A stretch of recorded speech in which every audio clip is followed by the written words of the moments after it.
నేను డెలివరీ కోసం అని భద్రాచలం ఏరియా హాస్పిటల్కి వెళ్ళాక డెలివరీ టైంలో ప్రతి ఒక్కరు లంచాలు తీసుకుంటున్నారు. అంతే, ప్రైవేట్ లో అయితే నొప్పి రాదు, గవర్నమెంట్ లో అయితే నొప్పి వస్తుంది అని మాట్లాడి ఎవరు పట్టించుకునే నాదుడే లేరు అక్కడ. అంతా వాళ్ళ ఇష్టరాజ్యం అయిపోయింది. మరి రేపు పొద్దున అస్సలు లేని వాళ్ళైతే వాళ్ళ పరిస్థితి ఏంటి? పాలు కూడా పేషెంట్లకు పోసే పాలు కూడా నీళ్ళ పాలే. ఆ ఫుడ్ సరిగా ఉండదు. ఎవరిష్టం వచ్చినట్టు వాళ్ళు లోపలికి ఎవరు పడితే వాళ్ళు వచ్చేస్తున్నా పట్టించుకోరు.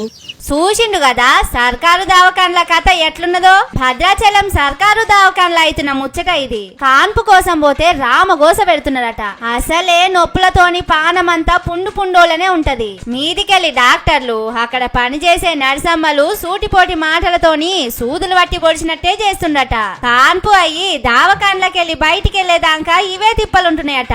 ఇదేందని అడిగితే గంతగనం తిప్పలైతే ప్రైవేట్ కు పొమ్మని పెద్ద డాక్టర్ ప్రమీల మేడమే బెదిరిస్తున్నదట. ప్రైవేట్ కు పోయేటన్ని పైసలుంటే మీ తానికి ఎందుకు వస్తారు? మీతోని ఇన్ని తిట్లెందుకు తింటారు? పేదోళ్లకు ట్రీట్మెంట్ చేసటానికి కాకుంటే మీకు వేలకు వేలు జీతాలు ఎందుకు ఇస్తున్నట్టు? ఇట్లొచ్చి దావకాన్ల కూర్చొని మాపడిదాకా ఫోన్లలో రీల్స్ చూసిపోవటానికా, లేక దావకాన్లు వచ్చిన వాళ్ళని చూసటానికా?